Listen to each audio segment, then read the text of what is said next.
संदीप गोटे जी भोपाल से।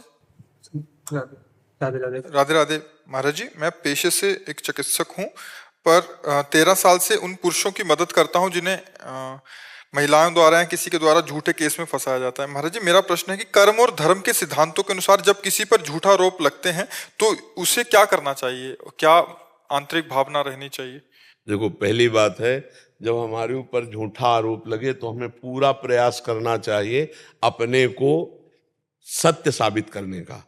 और जब हमको उस सत्य साबित करने पर भी दंड मिल रहा है और हमें वास्तविक दंड मिला, तो फिर हमें विचार करना चाहिए कि हमारे उस पाप का ये फल है जिसका ना सरकार ने दंड दिया और ना हमने प्रायश्चित किया, लेकिन पाप किया है। तो घूम करके यहाँ हमने पाप नहीं किया लेकिन मुझे दंड मिल रहा है, तो निश्चित समझो मुझे मेरे उस गुप्त पाप का फल है जिसको कोई नहीं जानता है।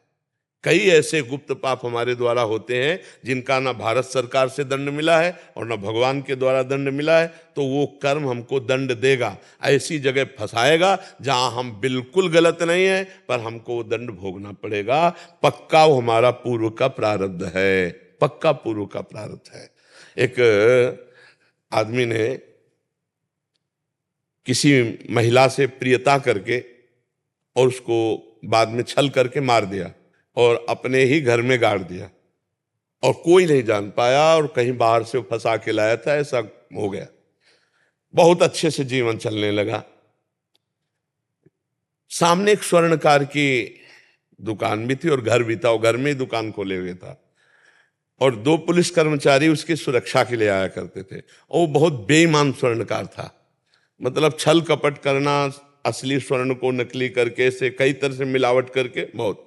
और वो जो दोस्त की सुरक्षा में आते थे वो उसकी पोल जानते थे, तो उसको कुछ वो देता रहता था। ऐसा होते हैं छल कपट वाले आदमी भी होते हैं, छल कपट वाले रक्षा सूत्र विधान वाले भी होते हैं। अब एक दिन किसी अच्छे स्वर्ण के उसमें उसको लाभ मिला, तो ये बात जब उन कर्मचारियों ने देखा तो उसे कहा हमें अच्छा दाम दीजिए। उन्होंने नहीं दिया तो रात्रि में आके प्लान बना, बहुत वर्षों से मिलजुल रहे थे, स्वर्णकार को मार दिया, एक अटैची में बंद किया और बॉक्स में सारी, जहां सब पता था, वो संपत्ति और स्वर्ण लिया और निकल ही रहे थे कि वो आदमी लोग शंका करने निकला। कौन? जो बहुत पहले, कई वर्ष पहले किसी महिला को लाकर ऐसा अत्याचार करके मार के और अभी तक बिल्कुल फ्रेश था। उसने देखा, उसने कहा ये क्या तुम 2 बाक्स लिए हो, इसका मतलब? तो उन जो सरकारी कर्मचारी थे उन्होंने कहा देखो अब तुम तो देख लियो, तुम कुछ हिसाब किताब हमसे ले लो और जाओ अपने घर। तो उसने कहा आप गलती नहीं करूंगा, मतलब अंदर से निकला उसके कि पीछे जो गलती हो गई अब गलती नहीं करूंगा। उसने कहा 1 पैसा नहीं लूंगा, ये बात हम। तो उसने कहा देखो हम लोगों के हथकंडे बहुत होते हैं, अभी हमारी बात मान जाओ नहीं तो हम 2 मिनट में फंसा देंगे। तो उनका बिल्कुल नहीं, हम नहीं, बिल्कुल राजी नहीं होंगे, तुम गलत कर रहे हो। और उसको ये पता नहीं क्यों मार के ले आए, दोनों बाक्स रख दिए और दोनों पकड़ लिए, हल्ला मचाने लगे। अब वहां लोग इकट्ठे हुए, बोले पता नहीं है 2 बाक्स लेकर कहां जा, जो खोला तो अरे बोले देखो स्वर्णकार को मार के उसकी धन संपत्ति, उसके ऊपर पूरा ब्लेम लगा दिया। अब वो जब कई वर्ष मुकदमा चलता है तब सजा होती है, तो जब सजा देने का नंबर आया तो रो करके बोला जज से कि किसी भी तरह से मैं इस केस में कहीं भी कुछ भी नहीं किया, मैं लघु शंका के लिए निकल रहा था, बस देखा इन लोगों ने ऐसा ऐसा ऐसा। कई वर्ष रुपया पैसा लगा, बहुत परेशान। जज ने तारीख आगे के लिए बढ़ा दी, उसके आंसुओं में दम थी, तो उसने खेल रचा, एक आदमी को मृत घोषित किया अपने ही परिकर में। वो मरा नहीं था और कहा कि अपने ही लोगों द्वारा इसका अंतिम संस्कार किया जाए। उसको भी बुलवाया और उन कर्मचारियों को भी बुलवाया और कुछ देर सब साथ गए। फिर जब वो 2 अलग बैठे हुए, उसको संस्कार स्थान में ले गए, अलग अलग सब बैठ गए, तो दोनों जो सरकारी कर्मचारी थे वो गए, उससे कहा देखा जिंदगी भर काटेगा जेल, और ऐसे पैसे ले लेते ना तो तू भी और जज जो है उसके यहाँ शरीर में वो यंत्र लगा दिया जिससे वो डायरेक्ट सुन सके। तो उसने कहा चाहे मार डाला जाऊं, अब भी चाहे नरक जाऊं, चाहे जितना कष्ट मिले, अब मैं झूठ नहीं बोलूंगा, मैंने गलती जो की। फिर वो चुप हो गया। अब वो बार बार उसके अंदर पाप निकल रहा है उसका भी, मैं अब गलती नहीं करूंगा।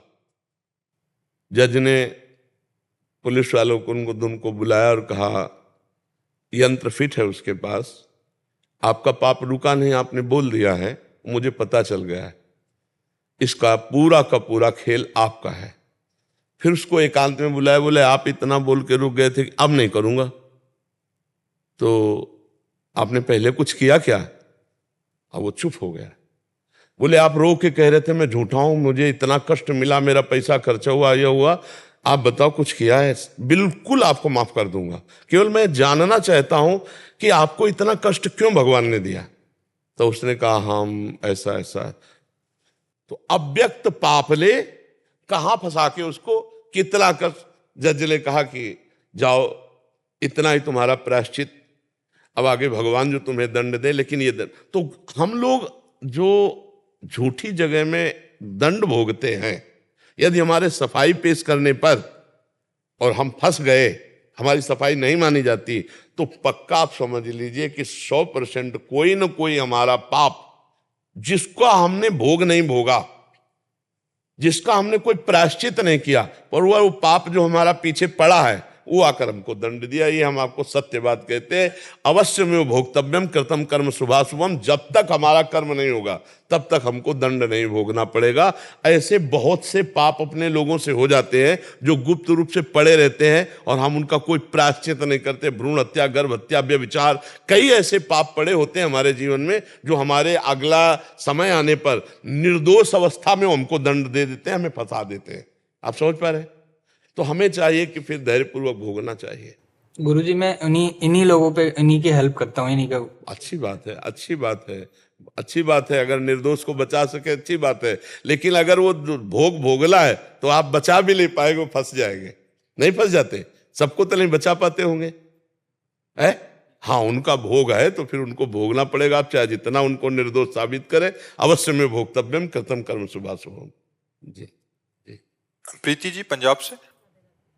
राधे राधे महाराज जी।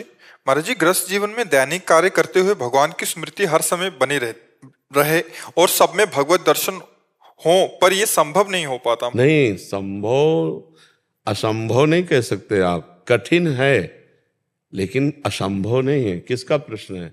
असंभव नहीं, अभ्यास की शिथिलता के कारण आप ऐसा करें, नहीं तो युद्ध से बढ़कर कोई कठिन काम थोड़ी है। और भगवान श्री कृष्णचंद्र जी अर्जुन जी को ऐसी आज्ञा ही नहीं दे सकते थे जो असंभव हो। तो कहा मामुनिस्मर युद्ध च, मेरा स्मरण करते हुए तुम युद्ध कार्य करो। तो युद्ध कार्य से बड़ा तो कोई कार्य है नहीं। हमारा अभ्यास कमजोर है, इसलिए जब हम कार्य में लगते हैं तो हमारी कार्य में तन्मयता हो जाने के कारण भगवत विस्मरण हो जाता है, क्योंकि भगवत महत्व बुद्धि अभी नहीं उदय हुई। भगवत महत्व बुद्धि उदय हो जाने पर, जैसे भगवत महत्व बुद्धि का मतलब समझती है, जैसे हमें किसी कार्य के करने से 500 रुपए का लाभ होगा, लेकिन हम 30 मिनट भगवान को भूल गए, तो 500 रुपये से ज्यादा अधिक महत्व भगवान का नहीं रहा। 500 रुपये का महत्व अधिक होगा, क्यों? भगवान को भूल गए। अगर भगवान के प्रति ऐसा महत्व हो जाए कि भगवान का स्मरण सबसे बढ़कर है, त्रिभुवन की राज्य लक्ष्मी देने पर भी जो आधे पल के लिए अपने प्रभु का स्मरण न छोड़े, उसे भक्त कहते हैं। तो हमारा महत्व भगवान पर नहीं है और हमारा अभ्यास कमजोर है, इसलिए असंभव सा लग रहा है, असंभव नहीं है। असंभव होता तो लाखों ऐसे भक्त हो गए हैं जो भगवान के सुमिरन में रात दिन मगन रहते हैं, अब भी हैं, एक क्षण के लिए भी भगवान का चिंतन नहीं छूटता। ऐसे महान भागवत है जिनका लक्ष्य बन चुका है प्रभु, कैसे छोड़ सकते हैं? चिंतन अंदर का होता है। चिंतन की प्रधानता कैसे होती है? जैसे परदेश गए हुए पति की, उसकी पत्नी चिंतन करती, सास की सेवा करती है, अपने देवर की सेवा करती है, घर में सोनी, लेकिन उसका चित्त बार बार अपने पति से ही बातें करता है, बार बार अपने पति का चिंतन करता है, उन्हीं की शुद्ध रहती है। ऐसे ऐसे हमको अपने भगवान का चिंतन करना है। लीप रहे हैं, पोत रहे, गोपीजनों के चरित्र को पढ़ के देखो, धान कूट रहे हैं, गाय दू रही हैं, पतियों की सेवा कर रहे हैं, लेकिन मुरारी पादार्पित चित्तवृत्ति, एक एक वृत्ति कृष्ण में समर्पित है। इसलिए गोपीजनों को प्रेम की ध्वजा कहा गया है, इसलिए गोपीजनों का उदाहरण दिया, यथा ब्रज गोपी का नाम। तो हमारा अभ्यास कहीं कमजोर है और कहीं ना कहीं हम प्रभु से बढ़कर अभी संसार को मान रहे हैं। नहीं तो छूट कैसे गया, भगवत चिंतन कैसे छूट गया? कौन सी ऐसी वस्तु, व्यक्ति, स्थान, परिस्थिति है जो हमें हमारे लाडले प्रभु के चिंतन से विलग कर दे? इसका मतलब अभी वो महत्व नहीं जगा है। तो हम सत्संग सुनते रहे, हम भगवान के चरित्रों का गायन करें, जैसे श्रीमद् भागवत है, श्रीमद् रामचरितमानस है, श्रीमद् भगवत गीता है, इनका हम गायन करें और इनका श्रवण करें और इनका मनन करें और परिवार की सेवा को भगवान की सेवा माने, तो धीरे धीरे हमारा चिंतन भगवदाकार होने लगेगा। जब तक हमारा भगवत विस्मरण होने पर हृदय नहीं जलता, तब तक हम भक्त कैसे? तद विस्मरणेन परम व्याकुलते थी, प्रभु को हम भूल गए और हमारा हृदय नहीं जल रहा। अरे हम अगर किसी लाभ के लिए व्यापार करते हैं तो हम घाटा बर्दाश्त नहीं करते। अगर घाटा हो जाता है तो हम परेशान हो जाते हैं। तो हमारा भजन छूट जाए, घाटा हो गया, हम परेशान नहीं हुए, इसका मतलब भजन का महत्व नहीं है। तद विस्मरणेन परम व्याकुलते थी, भगवान का विस्मरण होने पर हृदय ऐसा व्याकुल हो जाए। जैसे व्याकुलता को माप है कि जैसे मछली को जल से अलग करे तो तड़पने लगती है, ऐसे हम भगवान को भूल जाए तो हमारा हृदय तड़पने लगे। थोड़ी देर के लिए भूले, हृदय जल पड़ा। मौसम कौन कुटिल खल कामी, जिन मुँह को तन दियो ताको न भजन कियो, ऐसो नोन हरामी, ताही बिसरायो ऐसो नोन हरामी। देखो सूरदास जी महाराज के मौसम कौन कुटिल खल कामी। अभी हमारे अंदर प्रभु का महत्व तो नहीं आया, तो असंभव नहीं है, हम अभ्यास करें। अभ्यास योग युक्तेन चेतसा नान्यगामिना। यदि हम ऐसा अभ्यास करें कि जहाँ जहाँ चित्त जाए, जहाँ जहाँ मन जाए, वहाँ से हटा के बार बार नाम में लगाएं, तो एक दिन हमारा मन नाम में लग जाएगा। करत करत अभ्यास के जड़मत होत सुजान, रस्सी आवत जात ही सिल पर होत निशान। तो हमारे मन में नाम का निशान क्यों नहीं पड़ जाएगा? बार बार अभ्यास करेंगे तो हमारा मन नामाकार हो जाएगा, भगवदाकार हो जाएगा। आप हारिए नहीं, अभ्यास पुष्ट रखिए, आगे चल करके आप देखेंगे विजय आपकी होगी, क्योंकि आप भगवान के अंश हैं। और ये माया जनित जितने विकार हैं, भगवान के स्मरण करने से ये सब नष्ट हो जाते हैं, डिलीट हो जाते हैं, इनका अस्तित्व नहीं रह जाता है। आप घबराइए नहीं, असंभव नहीं है। बस महाराज जी, मेरी श्री जी की समृद्धि हमेशा बनी रहे। हाँ, बहुत उत्तम बात है और इसका अभ्यास करते रहिए। पूर्वी जी राजकोट से। राधे राधे महाराज जी। महाराज जी, बिना गुरु के भगवत प्राप्ति कैसे होगी? गुरु धारण करना जरूरी है क्या? वृंदावन आप कई बार आए हैं? फर्स्ट बार। फर्स्ट बार। तो आप रंगनाथ जी जाना है, सेवा कुंज जाना है, निधिवन जाना है, राधा रमण जाना, गाइड की जरूरत है कि नहीं? होती ना। तो फिर इस माया भरे भूल भुलैया में क्या गुरु की गाइड के बिना परमात्मा की प्राप्ति हो जाएगी? शिव भक्त हूँ, शिव भक्त हूँ, शिव भक्त। शिव को, राम को, हरि को, कृष्ण को एक ही है, परमात्मा एक है। हम केवल इतनी बात पूछते हैं, एक धाम में पवित्र दर्शन के लिए हमें गाइड की आवश्यकता होती है। आप यहाँ बिना गाइड के आ गए क्या? तो ऐसे ही परमात्मा की प्राप्ति बिना गाइड के हो जाएगी क्या? इस संसार की भूल भुलैया में गुरु रूपी गाइड ना मिले तो हम नहीं पहुंच सकते। पर चाहे शिव विरंच सम होई, गुरु बिन भवनिधि तरे न कोई। बिना गुरुदेव की कृपा के परमार्थ कैसे जागृत हो सकता है? आप यहाँ सुन रहे हैं, आप इस पर चलना चाहेंगे तो आपको हमारी बात माननी पड़ेगी ना। तो बस जिन संत की बात मान ले वही गुरुदेव है। बात मानकर चलना ही तो गुरुदेव है। हम कह रहे राधा राधा जपो, कृष्ण कृष्ण जपो, शिव शिव जपो, हरि हरि जपो, जपो, हो गई बात। और सत्संग सुनो, अपने आप मार्ग प्रशस्त हो जाएगा। तो कहीं भी कोई भी नाम जप करे तो किसी न किसी संत के मुख से तो निकला हुआ है, बस पकड़ लो उसको। गुरु का मतलब है किसी महापुरुष के द्वारा जो सत मार्ग प्रशस्त किया जा रहा है उसे हम पकड़ लें तो हमारा मार्ग पुष्ट हो जाएगा। बिना संतों के, बिना गुरुजनों के तो मार्ग में चला ही नहीं जा सकता, एक कदम नहीं चल सकते। मत की रति गति भूति भलाई, जब जे जतन जहां जे पाई, सो जानो सत्संग प्रभाऊ, लोकहु वेद नान उपाऊ। मति गति कीर्ति जो कुछ भी विभूति आज तक किसी को प्राप्त हुई वो संत से प्राप्त हुई। अगर संत न मिले तो परमार्थ का मार्ग ही पुष्ट नहीं होगा। तो कैसे चल पाएंगे? जैसे कहते हैं हम भगवान को गुरु बना करके परमार्थ में चल रहे हैं, तो भगवान तुम्हें डांटेंगे क्या? भगवान तो अनंत जन्मों से तुम्हारे हृदय में गुरु बने बैठे रहे, एक भी बात मानी क्या? वो तो कहते हैं हर गलत काम में कि मत करो, मानता है कोई उनकी बात? भगवान डांटेंगे? जब प्रगट में गुरुदेव की दृष्टि हम पर पड़ती है और हमें दुलार और शासन दोनों मिलता है कि आज के बाद अगर ऐसा हुआ तो आपके ऊपर दंड विधान लागू, तो डर लगता है कि गुरुदेव के सामने जाएंगे, अगर कोई गलती हो गई तो हमारे को डांट ले। प्रगट में हमें माँ के जैसा दुलार और माँ की जैसी डांट देने वाला गुरुदेव चाहिए, तभी हम भगवत प्राप्त हो सकते हैं। अन्यथा मन को संभालना बहुत कठिन बात है। भगवान तो पहले भी हृदय में बैठे थे, अब भी हृदय में बैठे, आगे भी बैठे रहेंगे और दुर्गति नहीं रुकेगी।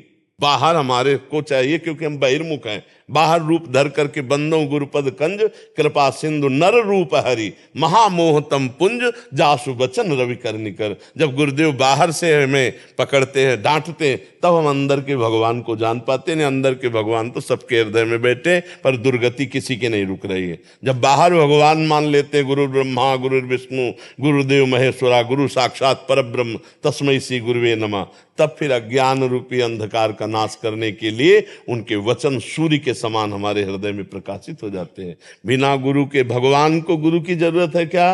लेकिन संदीपनी गुरु किए ना श्री कृष्णचंद्र जी, राम जी के वशिष्ठ जी विश्वामित्र जी गुरु पद में थे ना, तो हम तो जीव हैं। वो तो जब ईश्वर अवतार लेते हैं तब गुरु पद में बिठालते हैं संतों को। तो हमें मानना चाहिए कि गुरु बिनु भवनिधि तरे न कोई। गुरुदेव की आवश्यकता है, पर गुरुदेव का मतलब केवल कंठी बनाना ही नहीं, उनकी आज्ञा का पालन करना है। उनके वचन पकड़ लिए, उनकी आज्ञा पकड़ ली, उसी से बहुत समुद्र पार हो गए।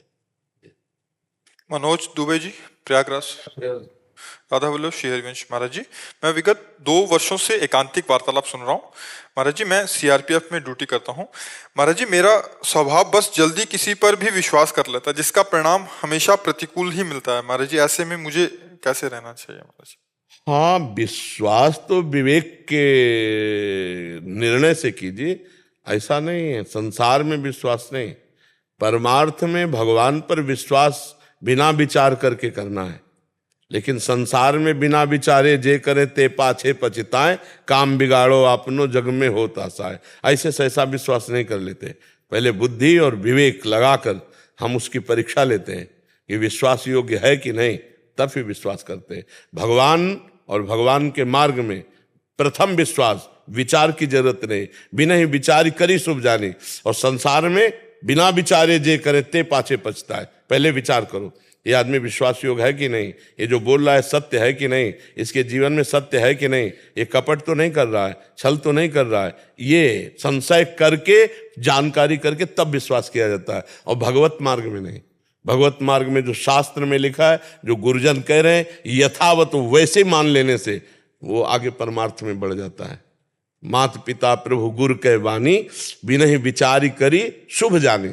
और संसार में बिना विचारे जे करे ते पाछे पछताए, काम बिगाड़ो अपनो जग में हो तसाए। तो हमें संसार में चलना है तो हमें सीधे विश्वास नहीं कर लेना, हमें पहले संशय करना है। ये आदमी कपट तो नहीं कर रहा है, ये आदमी असत्य मार्ग का अवलंबन लेने वाला तो नहीं है। अगर हम विश्वास कर लें मुझे फंसा ले, मुझे गलत मार्ग में ले जाए, संशय रखना चाहिए। परमार्थ में संशय शून्य और संसार में संशय युक्त, क्योंकि संसार दुविधा युक्त है, संसार छली है, संसार कपटी है। पाए जान जगत में सब जन कपटी कुटिल कलयुगी टंचु, इसलिए संशय रखना है। आप खुद अनुभव कर रहे हैं कि विश्वास में फिर मुझे धोखा मिलता है, हाँ, तो इसलिए संशय रखना है। हमें सब पे विश्वास नहीं करना। शास्त्र आज्ञा करता है भगवान और परमार्थ में विश्वास और संसार में संशय। संशय रख करके जब हमारे संशय की कसौटी से पास हो जाए तो विश्वास, नहीं तो नहीं। संसार में विश्वास नहीं, भगवान और परमार्थ में विश्वास के बिना नहीं चला जाता, और संसार में संशय के बिना नहीं चला जा सकता। इसमें चलना पड़ेगा, संशय लेके चलना पड़ेगा। हाँ, वो कितना प्यार से क्यों बात कर रहा है, क्या आपके पास है जो उसने देख लिया और आपसे प्यार कर रहा है? वो कुछ है, पहले उसको समेटो। क्या है, क्या इतना प्यार क्यों कर रहा है, सहसा प्यार क्यों कर रहा है? कुछ है जो उसकी नजर में आ गया है, लेना चाहता है, कोई स्वार्थ है, कोई उसकी पूर्ति है। ऐसे चला जाता है परमार्थ में। अगर स्वार्थ में, अगर व्यवहार में प्रवीण नहीं हुई तो बहुत छलिया है संसार, बहुत ठगी है संसार, और बड़ा निर्दयी है संसार। देखो विश्वास में कितना बड़ा धोखा हो सकता है। श्री जयदेव जी बहुत बड़े महापुरुष हुए, संत हुए हैं। उनको एक भगत ने बुलाया, तो उस समय स्वर्ण की असरफियां चलती थी, तो कई स्वर्ण की, उन्होंने कहा हमें जरूरत नहीं, उन्होंने कहा ले लो महाराज। तो श्रद्धा कारण उन्होंने अपने अचले में बांध लिया, चलो संत सेवा हो जाएगी किसी। 4 लोग मिले, दंडवत किए। पहली दृष्टि में देखा कि ये एक होता है श्रद्धा से दंडवत करना, और एक होता है प्रलोभन से दंडवत करना। प्रलोभन वाली दंडवत में अलग ही होता है, श्रद्धा वाली में अलग होता है, वो पहचान होती संतों की। उन्होंने देख लिया कि अच्छा हमारे पास असरफियां इनके लिए दंडवत कर रहे हैं, और जंगल का रास्ता था, तो रुक गए। उन्होंने कहा सुनो भाई, तुम्हें असरफियां चाहिए ना, फालतू नाटक करने की जरूरत नहीं है, ले लो असरफियां, हमको इनसे कोई मतलब नहीं। वो से दुष्ट, उन्होंने सोचा है बहुत प्रवीण आदमी, असरफियां क्यों दे दिया, इसका मतलब असरफियां अभी दे दिया और आगे ये रिपोर्ट करके हमको फंसाएगा। तो सोचे देखो दुष्ट आदमी दुष्टता है। तो उन चारों ने विचार किया कि ये हमको फंसा ना पावे, इसलिए इसको पहले ही हम असरफी दे दी, पर उन चारों ने हाथ पैर काट के कुएं में डाल दिए। असरफी दे दी, तुम्हें असरफी मिल गई थी, लौट जाओ तुम। लेकिन उन्होंने कहा ये बहुत प्रवीण है, ये हमारे फंसाने के, दुष्ट आदमी दुष्टता का ही चिंतन करता है, और सीधे सरल आदमी संत महात्मा तो उनके हाथ पैर काट के कुएं में डाल दिए। अब वो भगवान के भक्त थे, जय जगन्नाथ जय जगन्नाथ भगवान का स्मरण कर रहे थे। तो एक राजा निकला वहां से अपने सैनिक, तो आवाज सुनाई दी, तो कुएं में गया। जब उनको निकाला तो जान गए, अरे तो जयदेव जी हैं। अपने राजमहल में ले गए, बड़ी औषधियों का लेप किया। अब जयदेव जी से पूछा कि भगवान की प्राप्ति का सहज उपाय क्या है, तो उनका संत सेवा। यदि रोज संत सेवा हो, भगवान नाम कीर्तन हो, संतों की जूठन खाने को मिले, संत जय जयकार करे, तो निश्चित भगवान प्रसन्न हो जाते। तो उन्होंने संत सेवा की। अब उन चारों चोरों ने सोचा, उनको तो पता नहीं था, तो चारों ठग जो चोर थे जिन्होंने हाथ पैर काट, और उन संतों के दर्शन के लिए जयदेव जी बैठते थे, हाथ पैर कटे ऐसे आसन पर बैठते, और जो संत जन जाते सबको ऐसे दर्शन कर। चोरों ने देखा तो आपस में ये वही है जिसको काट के कुएं में डाला था।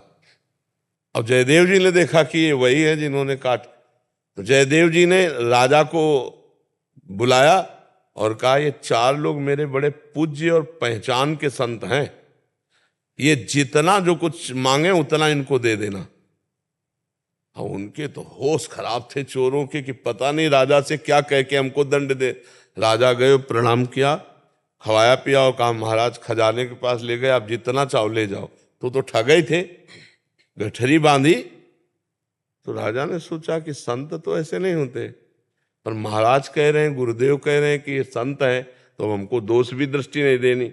अब वो बड़ी बड़ी गठरी बांध लिए चारों रत्न और असरफियों की। तो उनका महाराज आप लाद के ले जाओगे तो अच्छा नहीं लगेगा, हमारे आदमी ले जाएंगे, आप जहां कहोगे वहां पहुंचा देंगे। तो राज सैनिक, रास्ते में राज सैनिकों ने पूछा कि आज तक ऐसा सम्मान हमारे गुरुदेव ने किसी संत का नहीं कराया जैसा तुम्हारा करवाया, क्या तुम खास हो?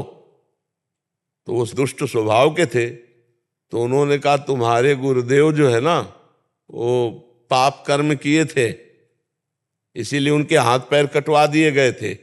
मतलब बिल्कुल झूठ बोलते, जो ही इतना झूठ बोले सो धरती फटी और सब आ गए, क्योंकि अब नहीं सह सकते थे। इस इतना दंड देने के योग्य अपराधी को भी सम्मान दिलाया हाथ पैर कटने के बाद भी, और फिर वो उनके प्रति दोष दर्शन। तो उनका तो जो दुष्ट होते हैं वो आखिरी श्वास तक दुष्टता करते हैं, उन पर विश्वास नहीं करना चाहिए। जैसे जयदेव जी के साथ हुआ ना, ऐसे ही कोई भी हो, अगर दुष्टों के साथ विश्वास किया जाए तो विश्वासघात ही करेंगे, वो आपकी हानि ही करेंगे। इसलिए संशय करना चाहिए। कोई भी व्यवहार संसार में करो तो उसमें संशय रख के करो, और परमार्थ में कोई कार्य करो तो विश्वास रख के करो। परमार्थ विश्वास लायक है और संसार संशय लायक है। समझ पा रहे आप जी? महाराज जी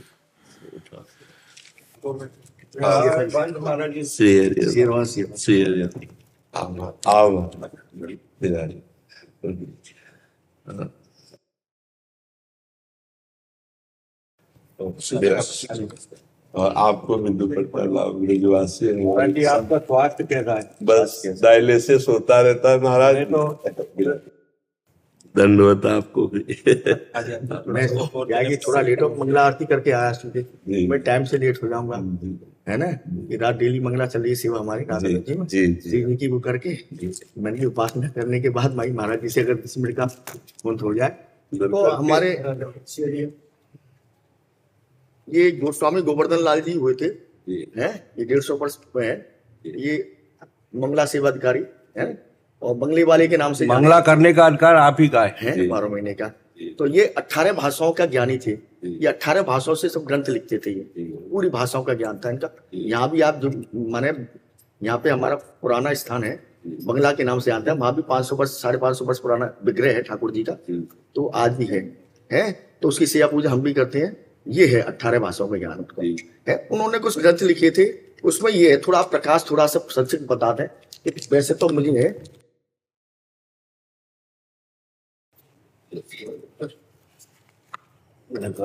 ये आपके द्वारा ही ये भाग में लिखा था कि आप इसको उद्गार करेंगे, बताएंगे।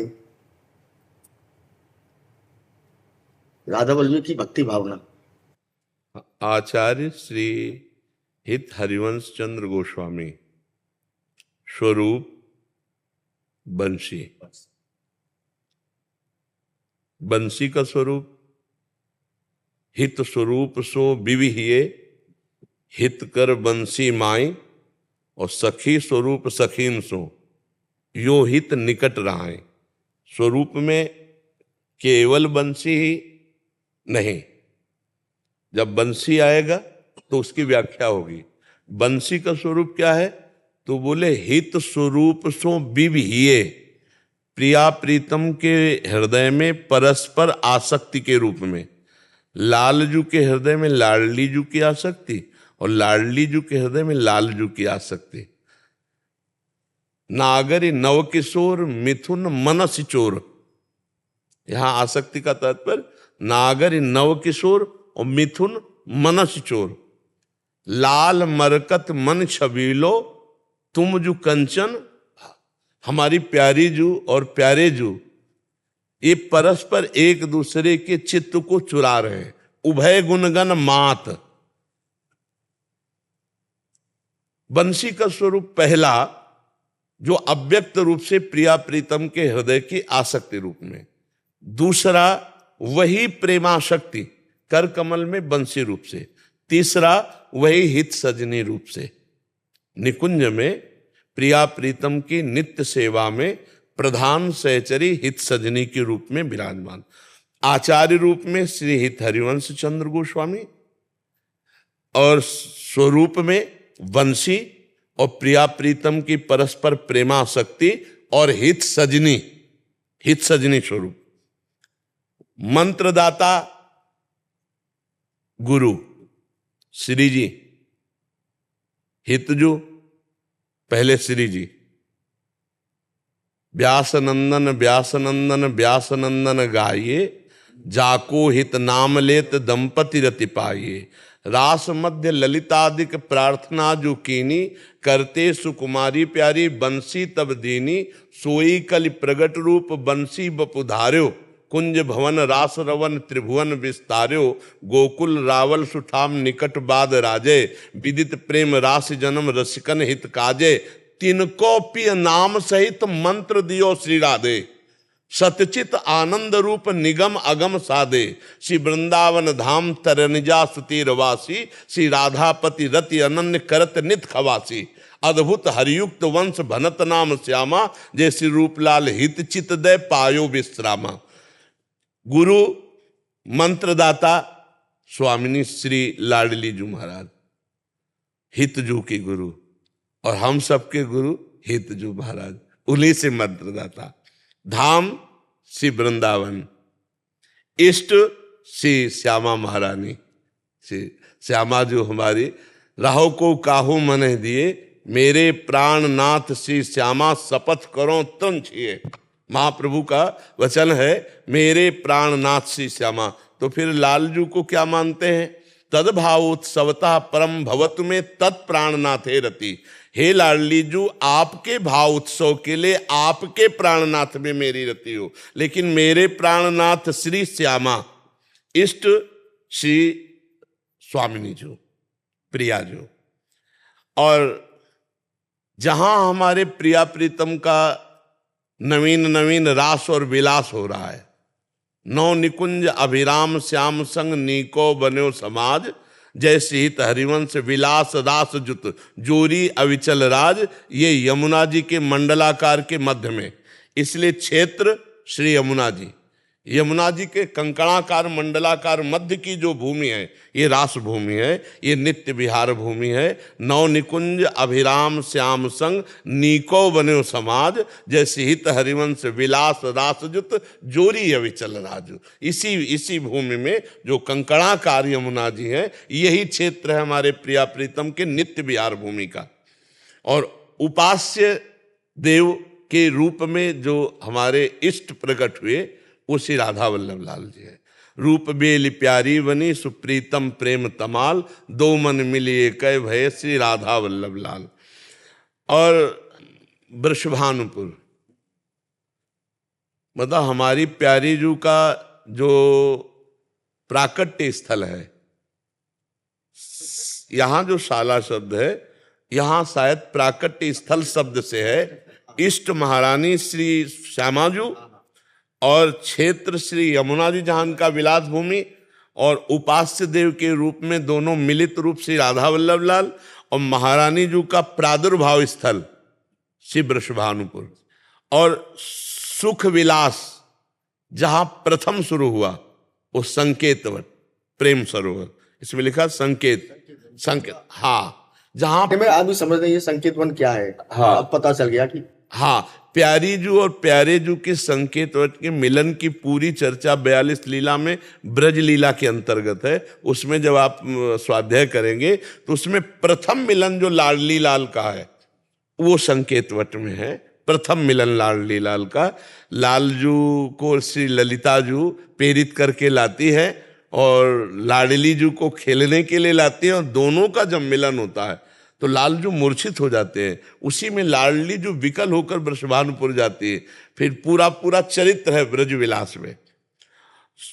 परिक्रमा संपूर्ण ब्रजमंडल 84 कोश। शाखा ये परमहंसों का रस है। परमहंस जैसे हंस जो होता है दूध और पानी मिला दे तो अलग अलग कर देता है। तो भजन और नित्य विहार भजन, इसको जो अलग अलग करके वर्णन किए तो वो परमहंस जन है जो इस रस का स्वाद लेते हैं प्रिया प्रीतम के नवनिवृत्त निकुंज का। ये परमहंस आधार, नागरीदास जी ने भी लिखा है, ये रस परमहंसों, अष्टक में लिखा है ये परमहंसों का रस है। तो इसमें परमहंस जन स्वाद लेते हैं। और मुक्ति क्या इसमें होती है? बोले सामीप्य मोक्ष। सामीप्य मोक्ष का मतलब होता है आराध्य देव के समीप रहना, आराध्य देव के समीप रहना। तो अपने यहाँ उसे प्रिया प्रीतम के सहचर भाव को स्वीकार, सहचरी से मतलब साथ रहना। तो उसी को यहाँ महाराज जी ने लिखा है कि मोक्ष में कौन सा मोक्ष स्वीकार? तो बोले सामीप्य। पर जब हम सेवा भाव को स्वीकार करते हैं तो मोक्ष शब्द का त्याग हो जाता है। आचार्य चरण लिखते हैं हरिवंश महाप्रभु, अलम विषय वार्तया नरक कूट विभत्सया व्रथा श्रुति कथाश्रमो बत विभेम कैवल्यता। कैवल्य कहते हैं मोक्ष सुख को। मुझे मोक्ष सुख से भय लगता है, नहीं, हमें प्यारे जू की सेवा में रहना है। तो उसको बहुत संभाल के लिखा है कि जो मुक्ति है वो क्या प्राप्त होती है राधा वल्लभी जनों को? बोले सामीप्य, प्रिया प्रीतम का सानिध्य। हाँ, प्रिया प्रीतम का सानिध्य प्राप्त होता है। फिर लिखा है द्वार, कहां से हमारा प्रवेश होगा? बोले युगल से। हमारे द्वार हैं युगल। अगर हम प्रिया प्रीतम की आराधना नहीं करेंगे तो निकुंज द्वार में प्रवेश नहीं पा सकते। निकुंज द्वार में प्रवेश पाने के लिए युगल आराधना अनिवार्य है। नवल किशोर उपासना जुगल मंत्र को जाप, जुगल मंत्र को जाप, वेद रचकन की बानी, श्री वृंदावन धाम इष्ट श्यामा महारानी। तो फिर लिखा है मुनि। तो इस मार्ग में हम प्रथम कदम रख सके, इसलिए सेवक वाणी में लिखा है श्री सुख मुख जू बचन सुनावहु तब श्री हरिवंश सुनाम कहा हो। पहले श्री सुखदेव की वाणी सुनाओ भागवत। तो इसमें लिखा है इसके मार्ग के मुनि कौन है, तो बोले श्री सुखदेव जी। अर्थात श्री सुखदेव जी के द्वारा गाई, भगवत रसिक जी भी कहते प्रथम सुने भागवत भक्त मुख भगवत बानी। पहले किसी महाभागवत से श्री सुखदेव जी द्वारा गाई हुई श्रीमद् भागवत और श्री गीता जी सुने, तब निकुंज द्वार की तरफ से, तब युगल सरकार की तरफ बढ़ पाए। तो लिखा है कि मुनि श्री सुखदेव जी और इसके ऋषि श्री नारद जी। प्रारंभ में जो भक्ति सूत्र है वो नारद जी के, और जो ग्रंथ स्वाध्याय है वो भागवत जी के। तब नवनिवृत्त निकुंज में प्रवेश होता है, तब नवनिवृत्त निकुंज के लायक उसका हृदय बनता है। इतना माने स्टेप फाउंडेशन है ये, एक तरह जी, का है ना, जी। स्टेप बाय स्टेप, माने कि आप किस तरह से संप्रदाय में आप समर्पित की भावना जो है वो सारी चीज इसमें है। हाँ बिल्कुल बिल्कुल, अक्षर की बात है। जी। और इसको जब हम प्राप्त हो जाते हैं, मतलब इसके हम जब आगे बढ़ते हैं, तब हरिरीति अक्षर बीज ऋषि बंसी शक्ति सुवंश नक्सिक सुंदर ध्यान धरी सुजय जैसी हरिवंश, सब छूट कर गए, केवल हरिवंश, केवल उसमें आ जाया जाता है। अच्छा, आगे लिखा है देव नारायण। चूंकि श्रीमद् भागवत में विशेषता नार शयन करने के कारण, जल में शयन करने के कारण भगवान को नारायण, और उसी से बहुत से अवतारों का वर्णन होता है, इसलिए महाराज जी उसको ले लिए हैं। बकाया देव तो श्री राधा वल्लभ लाल ही है। रसना कटो जो अन्न रटो, निरख अन्न फुटो नयन, श्रवण फुटो जो अन्न सुनो, श्री राधा जस बैल। वो भागवत के अनुसार, जैसे ऋषि देव ऋषि नारद और ग्रंथ प्रारंभिक श्रीमद् भागवत, तो उसी के आधार पर नारायण। अच्छा, वेद यजुर्वेद वर्णन करते हैं, पर नवनिवृत्त निकुंज में चलने के लिए वेद रचकन की वाणी, जहां वेदान्नपि सन्यस्ति सा केवलम अवच्छिन्न अनुरागम लभते, जहां प्रेम मार्ग में आगे बढ़ा जाता है तो वेद का त्याग कर दिया जाता है, चारों वेदों का।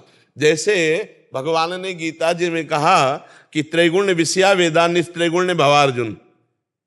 वेद 3 गुणों का वर्णन करते हैं, इसलिए त्रिगुणातीत अवस्था के लिए वेद का भी त्याग कर ले की बात है। वेदान्नपि सन्यस्ति, पर महाराज जी ने इसमें सहजता में लिखा है हाँ कि वेद यजुर्वेद और शाखा माध्यन्दिनी ये यजुर्वेद के अंतर्गत आती है। और निष्ठा तुलसी चरणामृत और महाप्रसाद। श्री लाडली लाल को जो भोग लगा वो उच्छिष्टामृत महाप्रसाद और श्री राधा वल्लभ लाल का चरणामृत और उनके श्री चरणों में चढ़ी हुई तुलसी, ये हमारी निष्ठा का विषय है। हाँ, गोत्र जैसे इसमें लिखा है अच्युत, ये अच्युत गोत्र समस्त वैष्णवों को होता है, पर हम लोगों का जो गोत्र है श्री हरिवंश सुगोत कुल देवजाति हरिवंश। सेवक जी महाराज लिखे श्री हरिवंश सुगोत कुल देवजाति हरिवंश। पर जब हम पूरी वैष्णव पद्धति को लेते हैं तो अच्युत गोत्र है, समस्त वैष्णवों का अच्युत गोत्र है। और इसके बाद हमारे उपास्य देव का वर्ण गौर, प्यारी जो, हाँ प्यारी, हाँ हमारे प्रधान उपास्य देव श्री लाडली जो है इष्ट श्यामा महारानी। हाँ, और प्राप्ति युगल सेवा, श्री राधा कृष्ण की सेवा। हमारी साधना की जो फलीभूत स्थिति है वो प्रेम से तुलसात सेवा श्यामा श्याम की कीजय मन ई भांति दिन दिन प्रति अनुराग सो द्रवित होकर रात दिन प्रिया प्रीतम की सेवा में अपने चित्त को सहचरी भाव से जोड़ना। संग रसिक अनन्य संतों का, इष्ट मिले और मन मिले मिले भजन रस रीति, तहा निसंग को मिलिए तासो कीजे प्रीति। रसिक जनों का संग और सेवा श्रृंगार। हाँ, युगल सरकार को हर समय दुलार करना, उनको सुख पहुंचाना, उनको श्रृंगारित करना। और ब्रजमंडल में प्रधान कुंड आराध्य देव का राधा कुंड, तो महाप्रभु की बैठक भी है राधा कुंड में, बैठक है। और बट श्री बंसी बट पदों में भी आया है, बंसी बट का बहुत जगह वर्णन आया है। तो बंसी बट महाप्रभु की प्रिया प्रीतम की केली भूमि भी है। और पर्वत गिरिराज, गिरिराज गोवर्धन, तेरो ध्यान राधिका प्यारी गोवर्धन धर लालही, महाप्रभु का लिखा हुआ इस पुटवाणी में पद है। और सरोवर मानसरोवर, भूमि संपूर्ण ब्रजभूमि, पुरी से मथुरापुरी, भाव दासित्व, श्री जी का दासत्व भाव, सेवा, आठों पैर दुलार करना, सार श्री हरि कृपा, हरिवंश कृपा, सार बात है कृपा, स्वभाव शांत मृदुल सहज जी, धर्म श्री जी की दृढ़ रसिक अनन्य भक्ति, श्री जी की दृढ़ रसिक अनन्य, तो रसिक अनन्य, रसिक कासो कहे, बोले जिनके हृदय में प्रतिपल लाडली लाल के प्रति नवीन नवीन सुख देने का भाव, उन्हें रसिक कहते हैं। रसिक तबै पहचानिए जाके या रस रीति, छिन छिन ही में उपजे लाल लाडली प्रीति, लाल लाडली प्रीति, लाल ललना मिल हियो सिरावत मोर, ये रसिक का स्वरूप। बोले कर्म श्री जी को संतुष्ट करना, हाँ श्री जी को मतलब संतुष्ट मने श्री जी अपनी को सेवाओं से, हाँ श्री जी संतुष्ट हो गई आपकी सेवा से, प्रसन्न हो गई, श्री जी को सुख पहुंचाना जी। इस तरह 37 पदार्थी श्री राधा वल्लभी संप्रदाय के महत्व के समर्थक हैं। इन शब्दों के विशेष विवरण बाहुल्य भय से नहीं लिखे जाते कि ज्यादा विस्तार को प्राप्त होगा, और जो समझ पाए तो समझ पाए जी जी जी, बहुत अनंत, बहुत। अब ये आपने संक्षिप्त प्रकाश डाला, थोड़ा इससे कंफ्यूजन था, आज थोड़ा हो गया हमें, बहुत चलो समय लिया। नहीं, बहुत कृपा की महाराज जी आपके। स्वामी परमात्मानंद जी महाराज, गुरुदेव आपके चरणों में महाराज जी, आपकी कृपा से हम बेसहारा गौ माता की सेवा करवाते हैं और श्री रामायण जी एवं श्रीमद् भगवत गीता जी के अखंड पाठ करवाते हैं। महाराज जी, हम आपके श्रीमुख से गौ माता जी की महात्म और उनकी सेवा का हमें फल बताइए, जिससे उत्साह बने। कई बार गौ माता के विषय में भी चर्चा हुई है। यदि हमारे अंदर भगवत भाव गौ माता के प्रति हो जाए, कि स्वयं श्री भगवान चराचर जगत में तो व्याप्त हैं ही, पर हमारे धर्म में प्रधानता जैसे वेद माता गायत्री की है, ऐसे ही गौ माता की। अगर हम गौ माता के प्रति भगवत भाव रखें, पशु दृष्टि न रखें, और ये भाव रखें कि इनकी सेवा मात्र से गोविंद की प्राप्ति हो जाएगी, दूध की प्रधानता या स्वार्थ की प्रधानता या उनके निमित्त से धन लाभ की प्रधानता न रख करके भगवत प्राप्ति के लिए भगवत भाव से गौ सेवा की जाए, तो निश्चित भगवान की कृपा और ऐश्वर्य की भी प्राप्ति। जहाँ गौ माता गोबर करती हैं और मूत्र त्याग करती हैं, तो गौ माता के गोबर में लक्ष्मी जी का वास है। इसीलिए पहले पवित्रता के लिए घरों में गोबर से लिपा जाता था। गौ माता के गोबर से जो उपले होते हैं, उनसे जो रोटी बनती है, वो परम सात्विक और भगवत प्राप्ति में सहायक बुद्धि प्रकाशित करने वाली होती है। और जो गौ माता के रोम रोम में जैसे ऐसे हाथ फेराया जाए, तो जैसे तीर्थों के अवगाहन से पवित्रता होती, तो गौ माता के रोम रोम के स्पर्श मात्र से पवित्रता होती है। पर आज भगवत भाव क्षीण होता जा रहा है। कुछ ऐसे महानुभाव हैं जो भगवत भाव से सेवा करते हैं, नहीं तो दूध की प्रधानता या यश की प्रधानता या लक्ष्मी की प्रधानता रख लेने से हमारी गौ सेवा में बाधा पड़ जाती है। जो गौ सेवा, जैसे वयोवृद्ध गौ है, दूध देने योग्य नहीं है, बीमार हैं, या जिनका कोई पालन नहीं करता है, जैसे आज बैल की अव्यवस्था है, क्योंकि बैलों उसके द्वारा अब खेती जोती नहीं जाती, तो ट्रैक्टरों का प्रयोग हो रहा है, तो बैलों की जो अव्यवस्था हो रही है, तो गौ सेवा के अंतर्गत हम दूध ना देने वाली गाय, वयोवृद्ध गाय, बीमार गाय और बैल आदि की जो सेवा भगवत भावना से की जाए, तो निश्चित लोक परलोक सब सुधर जाए, निश्चित भगवत प्राप्ति हो जाए। और हमारी प्रार्थना है कि हर एक गृहस्थ को अपनी आय से 1 रुपया ही निकालकर प्रतिदिन यदि हम रखें, तो 30 रुपए का हम एक दिन अगर गाय को चारा एक गाय को दे दे तो हम अपने धर्म का पोषण करने वाले बन जाएं। इस हिसाब से अगर हमारी आय अधिक है तो हम अधिक रुपया 10 रुपया रोज निकाल करके रखें, 100 रुपया रोज निकाल करके रखें, क्या घाटा चला जाएगा। और वो हम जहाँ उचित गौ सेवा हो रही है वहाँ अगर हम पहुँचाएं तो बहुत से ऐसी गौएं जिनका बहुत तरह से दुख हो रहा है, जैसे गौएं छोड़ दी गई तो प्लास्टिक खा रही हैं। एक दृश्य हमने देखा कि एक गौ का ऑपरेशन किया गया तो उसके पेट से एक बोरा भर प्लास्टिक निकली।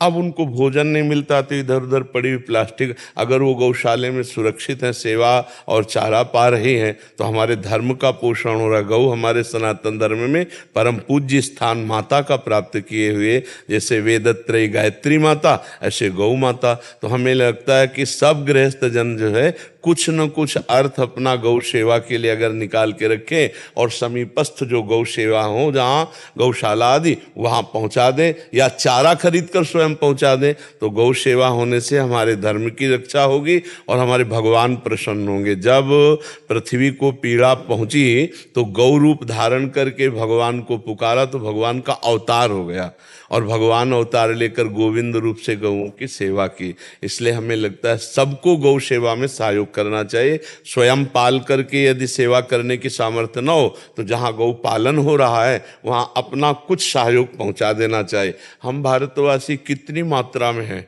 अगर हम एक एक थोड़ा थोड़ा सहयोग करें ना तो हमारी गौएं बहुत सुखी हो जाएं, बहुत आनंद हो जाए। और जहाँ गौ और धर्म संत जन ये सब फलीभूत होते ना वो देश सुखी होता है।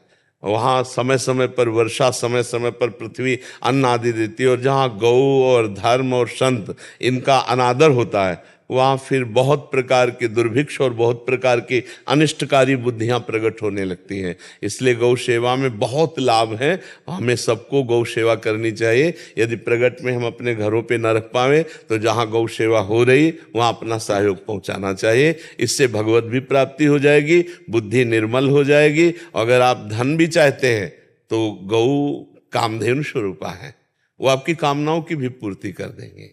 जी आपकी कृपा है महाराज, बेसहारा गौ माता की सेवा करवाते। हाँ बिल्कुल बिल्कुल बिल्कुल ऐसा संत जनों से ही हो सकता है, क्योंकि प्रायः जो स्वार्थ बुद्धि रहित होते हैं वो ऐसी सेवा कर सकते हैं। नहीं तो ना ज़्यादा तो अर्थ का लाभ और दूध का लाभ, नाना प्रकार की जो लाभ चेष्टाएं हैं, फिर उनमें जो बीमार गौएं हैं, जो दूध देने वाली नहीं, जो सांड हैं, जो बैल हैं, उनकी सेवा में फिर अरुचि हो जाती है यदि अर्थ लाभ की प्रधानता हो। ऐसे तो संत जन ही उदार चित्त वाले हैं जो स्वार्थ बुद्धि का त्याग कर गौ सेवा में भाव रखते हैं। आप बड़ी कृपा के दर्शन।